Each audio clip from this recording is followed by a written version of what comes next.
Welcome in, everybody, to the Flagship podcast interview. I'm joined by former Texas All-American offensive lineman, 24/7 sports analyst, former college coach. I mean, he knows the game. He's played the game at the college and NFL level. He is the one and only Blake Brockermeyer. Blake, how you doing? I'm great. How are you doing? Hey, man, it's an exciting time, I think, for Texas football after a really disappointing 5-7 season. Of course, you're also the father of Luke Brockermeyer, middle linebacker for the Texas Longhorns, and we'll get an update on Luke here in a second. But after a disappointing 5-7 season, Blake, Steve Sarkisian and his coaching staff put together a top 5 recruiting class with a lot of offensive and defensive linemen. I mean, just as a Longhorn, what was your reaction to signing day?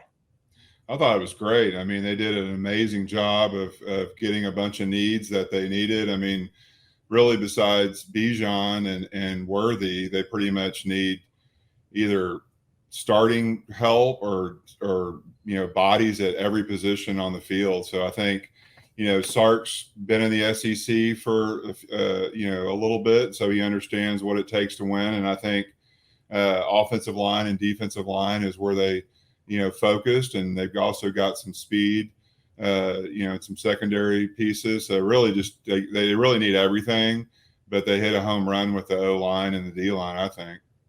Yeah, and as an O lineman yourself, talk about being able to bring in a big group like this at the moment. Well, a big group, and then you kind of grow together in your time in college. Because I mean, I think that's kind of what you had, right? I mean, and as a coach, that's the way it used to be. It used to be grow together. Now it's you play a year and you enter the transfer portal.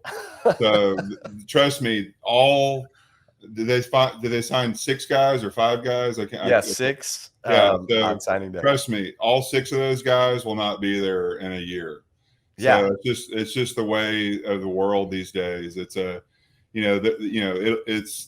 be a lot of attrition in the O-line room after next year. A lot of those freshmen will probably jump over some of the older guys, and some of the older guys will leave. So it's just, that's what they want. I mean, honestly, Texas probably wants that. They want to get rid of some guys that shouldn't be there.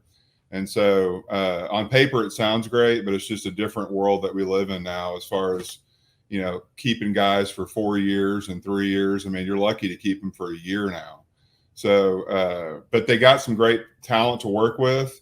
The cream will rise to the top, and they'll hopefully keep the guys that they want, and they'll get rid of a few guys along the way, I'm sure. Yeah, and when you, I don't know how closely you follow recruiting. Kelvin Banks, considered, one of the top offensive tackles in the 2022 class. When you look at offensive lineman film of recruits coming out, what are you looking for? I mean, you're obviously, Texas is looking for size. They want big bodies, but you got to look at athleticism and their feet, and are they a finisher? What's their, are their techniques sound? Are they, there's a lot of things to look at. And Coach Flood is one of the best O-line coaches in the country in developing. And so he'll fix, the issues that they have. But you got to remember too, is the O-line coach, there's only one of them, and then they have a GA or an analyst. If you're lucky, you have both. So Coach Flood's not going to be able to coach each one of these guys all day long. I mean, in the spring he will, and in fall camp some, but at some point it's going to be who are the guys that are going to play, and those are the guys that you focus your attention to. I mean, that's the way it is at every school. So it's not like, the NFL where you've only got eight bodies and one coach and you can really work with guys. It's kind of, these kids are going to have to do things on their own to improve their techniques and get with the older guys and work with them on their own, because, Coach Flood's trying to replace all those guys he signed today for next year. So that's just that's the way college football is now. When you were at Texas, take us through, what your experience was as an offensive lineman. What do you mean? I mean, did you have a group that you came in with, that you grew up with? Was it, what was the camaraderie like? Because you guys have to communicate so well and be able to pass things off. And, everyone talks about that special communication that happens between linemen and how close they have to be. Yeah. I mean, every situation is different. Like I said, the game today is way different than it was in 1991. But we had a big group of O linemen that came in. We had some real talented players. I came in as a pretty good run blocker. Our high school, I mean, we didn't throw the ball very much, if I remember correctly, but I was a decent run blocker. But my pass protection was really bad. I mean, I was not even near ready to play right away. And so, I ran scout team my first year and, kind of learned, no one likes doing scout team, but in the spring, I really decided that I'm taking a job somewhere. I'm going to win a job, and just something clicked, just watching the older guys work and watching. I learned a lot by just watching other college and NFL players play football. I mean, that's really honestly how I learned until I got to the NFL, was just watching other people block and trying to figure out how that could help me. But it was a close-knit group, bunch of great guys, and everyone kind of had their turn to play at some point. But I was lucky enough to start my freshman year and redshirt freshman year, and it was a great opportunity for me just to kind of get better and better as each year went along. And then, just selfishly, how did everything change when you got to the NFL? That spirit that told you, I'm taking someone's job, I'm going to improve my pass pro, and you become an All-American at Texas, and then you go to the NFL, and how was the game different there? Well, it's just a lot more technique based. I mean, everyone that you go against is good. At Texas, maybe, back then, probably, 3 or 4 games that year, I went against guys that were going to play in the NFL. I mean, the NFL, everyone's got something good. And today they're 100 times better than they were back then. I mean, the technique and the coaching now is a lot different. The D linemen are so much better than they used to be. So it's a different game now than it used to be, but you just have to, work on your technique. Your technique will always get you through and help you become, the best version of yourself. And then you've got to, be a fighter. You got to have some pride in your game, and you got to, not want your man to make a tackle or hit the quarterback or whatever. What, it's interesting because you had an experience with Kyle Flood and Steve Sarkisian with your sons, Tommy and James, going to Alabama, and now here they are at Texas, and they bring in this prominent offensive line class. What was your experience with Kyle Flood during the recruiting process with your sons, so that people might have an idea of what he's like as a recruiter? I mean, it wasn't anything over the top. I mean, we talked some, and he talked to them a lot more than he talked to me. I just, I have some specific kind of techniques that I believe in and I think work. And, I wanted to make sure that he was good with them doing that. I don't want my kids playing in a vertical set offense and doing some different techniques that I think are counterproductive. So we were on the same page as that goes. I mean, he could have been lying to me and just said whatever he wanted to say, but I know one of the guys that my kids work with that coached in the NFL for a long time, and they're pretty close. So I felt pretty confident that he's on board doing some different things. But good, awesome guy, great person, and good coach. And obviously, Alabama's O-line, his last year there was one of the best, if not the best O-line ever. So makes your O-line coach look probably better than he really is. But Coach Flood's one of the best O-line coaches in the country and a great guy. And these young guys coming in have got a great coach to learn from. Well, and you and I've talked about this a little bit in the past. He teaches a lot of different techniques. And look, there are some college programs that are trying to hide the fact that they cannot get elite offensive linemen. So they're running, Mike Leach ran, the wide splits and just got big bodies and tried to make defensive, players have to run a long way to get to the quarterback and try to get the pass out fast. Others are running, wide zone, to try to hide the fact that maybe they can't win one-on-one or whatever. But Sarkisian and Flood run it all. Like, you have to have premium offensive linemen to run the kind of offense they want to run. That almost demands it, right? Well, I think it goes both ways. I mean, you have to, in my opinion, your offensive coordinator has to call a game to give your offense a chance for success up front. And I think if you're running screens, you're running the ball, you're running play action pass, you change it up and drop back pass. Like, you have to keep, you different types of protection. Alabama ran a lot of max protection in Flood and Sark's last year there.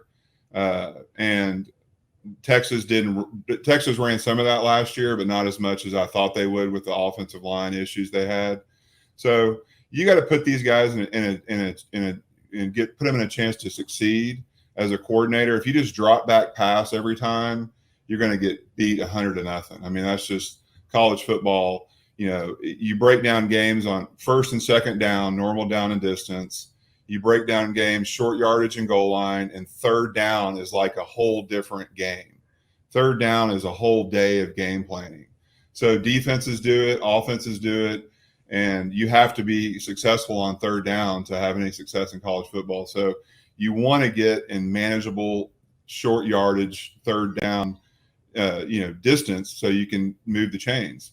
And so, that'll be a premium for Texas here on out. And Sark's one of the best play callers there is. So, hopefully they'll, put it all together next fall. What did you see in watching Texas? What did you see as the biggest areas for improvement on the offensive line? I think the offense. I mean, the offensive line wasn't great, but I think they caught a lot more flack than they should have. I know I saw a lot of backs missing blocks. I saw a lot of tight ends missing blocks. I saw quarterbacks not reading the right blitzes on certain blitzes and where they were hot off a guy. So I think, everyone blames the quarterback and the offensive line when things don't work for the offense. But Texas had a lot of issues. They dropped a lot of passes. They made some bad throws here and there. But the O-line wasn't the greatest in the history of college football, but they also weren't as bad as I think people think they were, and I think they improved as the year went on. When you and Sark, I asked him about this on signing day about true freshmen playing on the offensive line, and he said we had one at Alabama, we had 3 at USC at one time. What's your you've been a coach, you coached at SMU. I think you were coaching the defensive line, but you got to see what the offensive line was doing every day. Is it easier for a true freshman to play on the offensive line now, or is it just about that kid? I think there's a combination of things. I think it's a lot of it's about the kid, how ready he is, prepared he is. Is he strong? Does he have good technique? It also depends on who's in front of him. I mean, are you going to a team that has bad offensive linemen? And if you do, that helps. And I think also the conference. I mean, the Big 12 is a lesser football conference than the SEC, so it's easier to get on the field and play against the guys that you're going against than it is in the SEC. So I think a lot of it falls into that. I think coaches have to help. I think they have to help if you've got a young guy in there. I think you have to be aware of who's in the game and be ready to help that player with certain types of protection and help. And if you're a tackle, maybe give them a chip every now and then or slide that way more. So there's ways to do it, and it happens. I mean, this year in college football, I mean, I saw personally probably close to 10 guys playing, different schools. A&M had 2 guys. West Virginia had a guy. Notre Dame's starting left tackle got hurt in the first half of the opening game of the year. But I mean, that's impressive at Notre Dame. So there's a couple more guys. I can't think off the top of my head, but it can be done. But I think it would be better to not do it if you could. But if you're that guy and you're ready to do it, then it helps you down the road. I think what I've noticed in kind of the old way Clemson, I'm going to call it the old Clemson because I think Clemson's on the slow decline here. But when they were Trevor Lawrence and Etienne and scoring 40 points in the first half and blowing out everyone in the ACC, their backup O-linemen basically played half a game.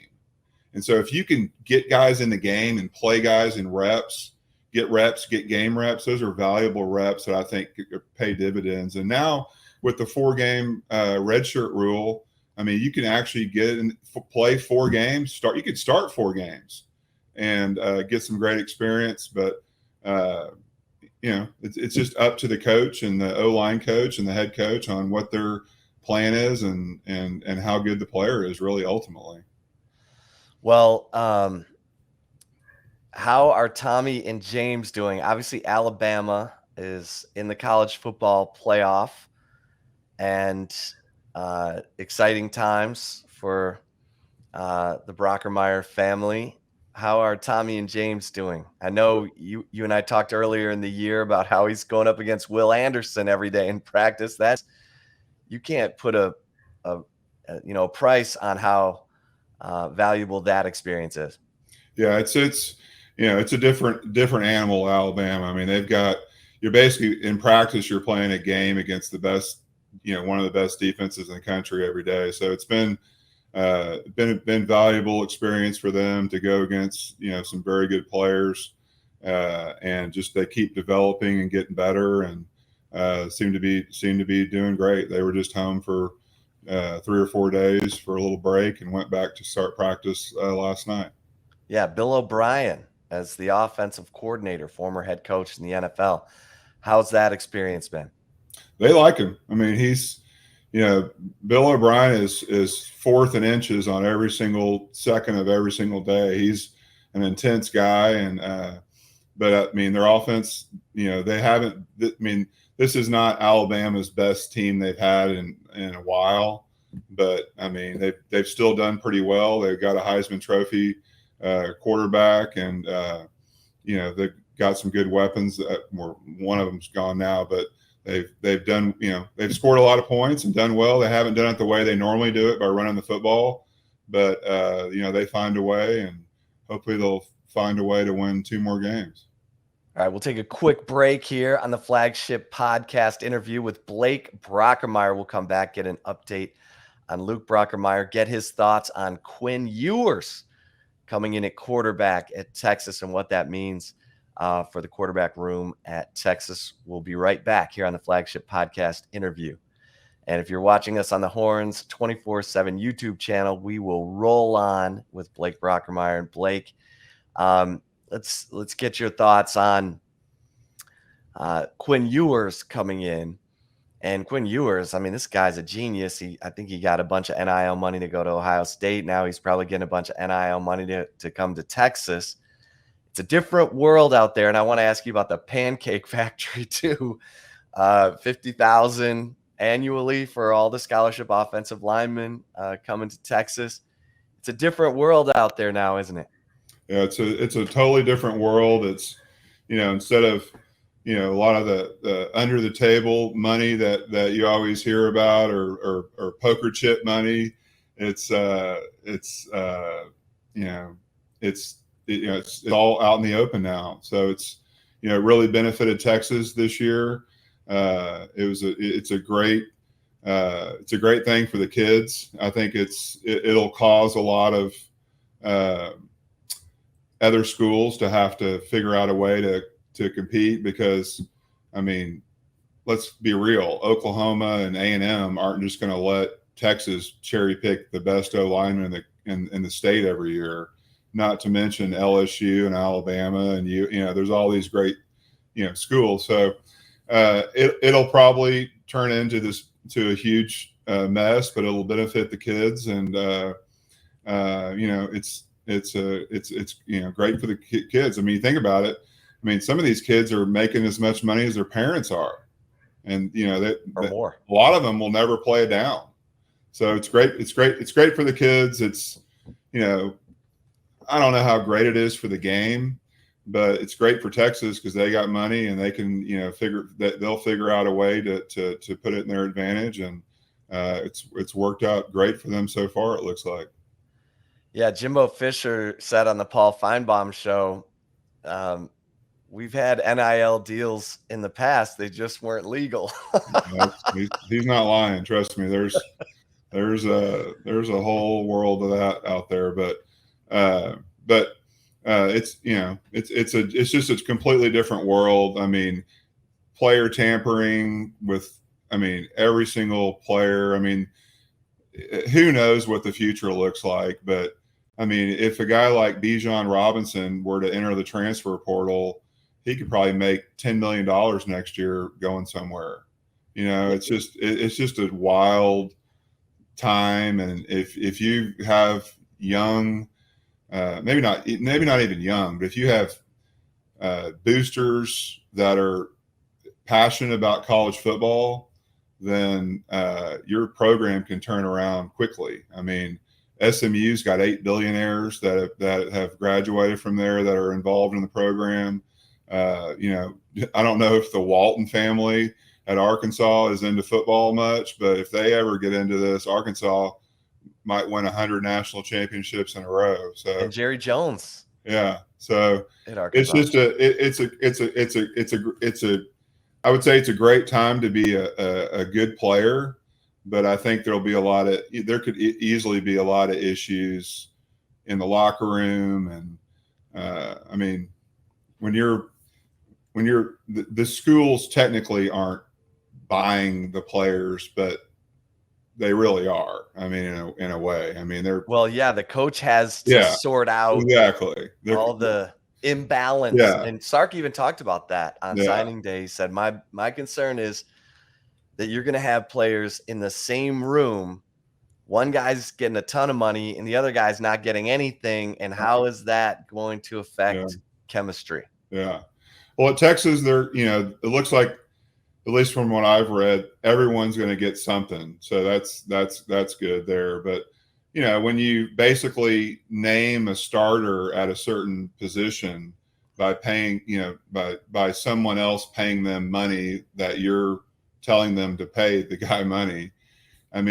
What if the guy turns out to be a bust? And what if you don't have any backups? I personally would have a hard time being a backup quarterback at Texas with Quinn Ewers being there. He's going to be the starter. It's almost 100% lock for that. So, why would you want to be, he could get hurt obviously, but it's just a weird situation to be in. And, but that's the world we live in now. And it's great for the players that are getting paid. And, I'm sure it'll cause some headaches along the way.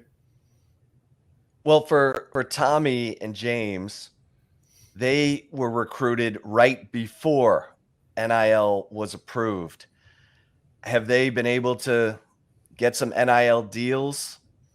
Or they haven't really played or anything. So there's some opportunities for them to do. We're, very cautious of, I'm not going to just sign some deal that's, I mean, if we're going to do something, we're going to do something big. So far they haven't, but they have some opportunities, and but ultimately you got to get on the field and play. You got to do something. I mean, nobody wants to pay a bunch of money to a backup quarterback, back to a backup player, not quarterback, but just a backup that's not playing. So they'll have their chance to do that. I mean, ultimately, that's not our concern. I mean, their concern and my concern is for them to compete at a high level against the best players in the country and have a chance to win a national championship. So they've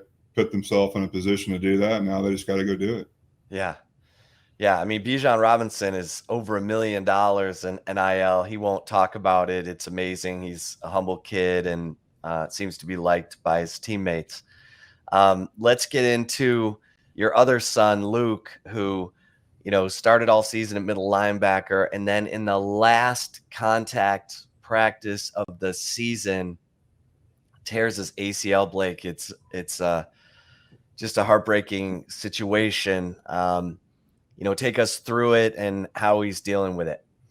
Yeah, he unfortunately had a non-contact injury on like you said, the last practice, and he had surgery on Monday. He's home here in Fort Worth healing and getting ready. Starts rehab tomorrow with a guy that rehabbed me 100 years ago. So we've, he's in good hands. Texas has done a great job with getting him ready for, surgery and rehabbing, prehabbing before surgery. And so they've got a great plan, and he'll be ready to go when the season starts up in August, and hopefully can continue to, get on the field and contribute. Yeah, I mean, he was an incredibly productive player for Texas this season. Couple interceptions. Just talk about his season as this great story of a guy who believed in himself, bet on himself, and became the starting middle linebacker.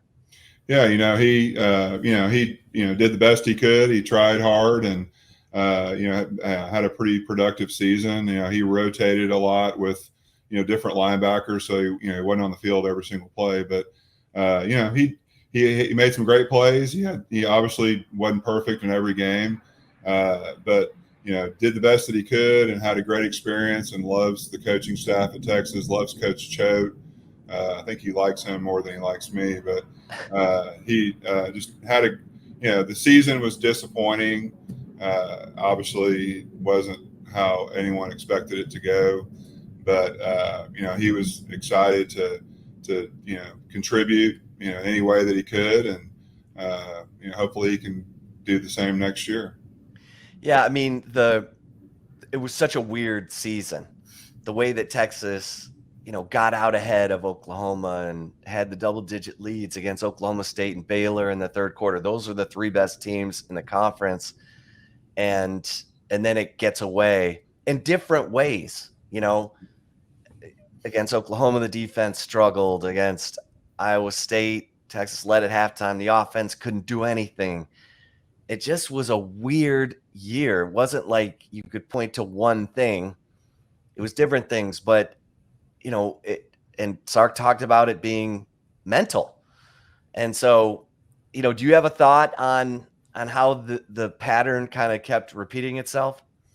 I mean, I have a lot of thoughts. Probably not going to tell you every one of them, but I mean, the Oklahoma game was a heartbreaker. Obviously, they should have won that game. I mean, let's not kid ourselves. They had many opportunities to win the game. Kind of blew it. Oklahoma State game was going well. We had a pick six before halftime where we were going in to score. That was just a dagger. And I felt like looking back on it now, I feel like kind of after that happened, it just seemed like, a lot of teams, I mean, there's a lot of teams like this. I mean, where things are going well and you think you might maybe have a chance to win the Big 12 or go to the Big 12 game, and then you don't. And then just mentally, for some reason, just people kind of scatter and do their own thing. And, the Baylor game, they had many opportunities to win that game. They had they had a million different things, but just some of the drops they had in that game. I mean, there's so many different ways, but I think when you have high expectations, it's like LSU. I mean, every year they go into the season, they have a lot of talent. Alabama beats them, the season's over with, and then they shut it down. I mean, so it's kind of the same thing. I think mentally, I think you just have, just wasn't they had a lot of probably people going in different directions. Let's just say that. Yeah. And now they got a lot of people going into the portal. Yeah. And this is a rebuild. I mean, Sark said with 2 games left in the season, there could be 33 new players on the roster. Yes. I mean, on signing day, he said 36 or 37, which is, we're talking about, a third of, well over a third, approaching a half of your scholarship roster. And so, I mean, it's a rebuild. So what should fans expect going into 2022? I mean, they should expect to win. I mean, they're they've gone out and got some good players. They've upgraded their roster. They've cut, bait on some guys that weren't all in on what Sark's vision is and what Texas' vision is. They've spent a lot of money on a quarterback that you hope is going to be what people think he's going to be. So, I mean, I fully expect them to win the Big 12 next year. I mean, with all the talent they've got, there's no reason they shouldn't. And I didn't think that last year, but this year, I mean, that's my expectation is they should be, they're not going to win every game probably during this regular season, but they should easily make it to the Big 12 championship game. I mean, Iowa State is going to be down. Oklahoma is going to be down. I mean, the Big 12 is, as a whole, down. I mean, on paper. Now, that could change in 2 seconds with the transfer portal and bringing guys in, and that can help. I mean, but Texas, in my opinion, should be in the Big 12 championship game next year. Let's go. Yeah. Let's go. All right. On defense, where Luke plays, where do you think that defense needs to take the next step when you put on your coaching glasses? Well, I don't want to get in too much into what I think, but I think just as a whole, they just have to continue to get reps, and they'll have a bunch of new faces playing next year, and just continue to coach them up. It looks like from all that I'm hearing, not only reading but hearing in Fort Worth, Gary Patterson's going to be in Austin this year as an analyst. So I would expect him to. I mean, I don't. It'd be an awkward role for the Texas staff, I would think, but he's an incredible defensive coach, and probably will have a few ideas that they can implement in their scheme. But I would expect year 2 for them to maybe do a little bit more, but I don't really know what I mean exactly new wrinkles that they're going to put in, but I would expect them with just the more talent you have, the more you can do defensively. And so I'd personally like to see him play a lot more man-to-man defense, but that's just me. Yeah. What impressed you the most about the Big 12 race this year? I was real surprised. I knew Oklahoma State's defense was really good. I was real surprised how just dominant they were, most of the year. I mean, they had a really, really solid defense. Baylor's team was way better than I expected them to be. I knew, a lot with the super seniors and bringing all these guys back. I mean, Baylor had a couple of guys that had started for like over 50 games or something, which is crazy. Yeah. So, I mean, that gives you a huge advantage with experience. I thought they actually upgraded at quarterback in the Big 12 championship game. So, Oklahoma I expected them to be a really, really good team this year. In fact, make the playoffs. And I think just Spencer Rattler deal didn't go as planned, and I thought their defense would be a lot better than they were. And Iowa State was kind of a letdown. I thought they had a lot of experience coming back. I didn't think Brock Purdy had a very good year for being an experienced quarterback. TCU was obviously a huge disappointment. K-State does what they do every year. Kansas obviously improved way more than I would have expected. Not beating Texas expected, but they definitely look like they've hired the right guy there. So, I think with Cincinnati and UCF and Houston and BYU coming into the conference in a couple of years, I think it'll really be a really competitive conference. I mean, I think it's going to be, you lose a lot of the big names in Texas and Oklahoma, but I think it'll become a very competitive conference, and still got great players and recruits out of Texas. So it'll be interesting to see. Houston's one of those teams where if they recruit the city of Houston well, they can really turn it on quickly. Well, I got to ask you, since he's won the Heisman Trophy and your sons play at Alabama, about Bryce Young, because that kid just looks like he's got ice water in his veins, completely unflappable, and makes you appreciate Mac Jones maybe even more, being able to stare down that talent in practice and hold the job last year. Of course, Mac Jones is doing great in the NFL right now. But give me your thoughts on Bryce Young. What stands out about him? Well, kind of like what you said, he's just an incredible competitor. He's calm, cool, collected. He's not the biggest guy in the world. He's kind of got some Kyler Murray kind of traits without the freakish speed that Murray's got. But, when he runs, he's very effective, which he doesn't like. He doesn't like to do it. And even Sark, when he was at Alabama, doesn't like to run the quarterback, but sometimes you have to. So just a really incredibly high football IQ and a very accurate passer. So exactly what he was supposed to be coming out of high school. I mean, just a freaky guy. And that's why Lincoln Riley is at USC right now. I mean, you go watch these games on Saturdays, and it's Brock Bowers from Napa, California, at Georgia, Bryce Young at Alabama, DJ at Clemson. All these guys from the West Coast are on the East Coast playing football. So you can see why Lincoln Riley took that job, and USC will likely be a powerhouse sooner than later, because I think he'll keep a lot of the talent in the state of California.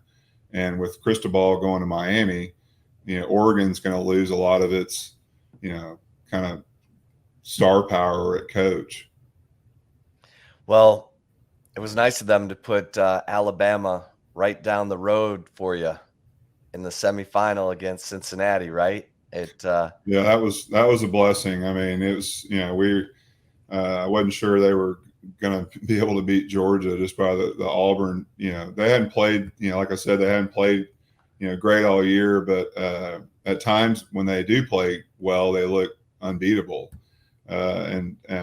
Just, being the number one seed and being able to choose where you play is, everybody wants to play in a controlled environment. And, I think most coaches would prefer to not play in Miami just with the distractions off the field. So just great, for them to be around, and going to have a bunch of people here and, have a good time. Looking forward to the game, and hopefully they'll win it and get to go to Indianapolis, of all odd places, for the Natty. Indianapolis. Here's your reward, kids. You're going to Indianapolis. Yeah, exactly. You're going to play at Lucas Oil Field. It's still, wherever the game is, just having an opportunity to win it, it's so hard to do. And,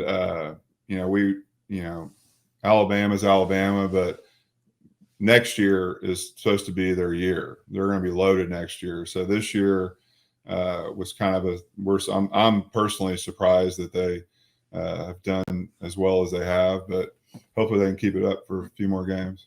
Well, it's always great conversation, Blake. I always appreciate it so much. I'm so old. I covered you as a player, and here I am, talking to you now as a proud father.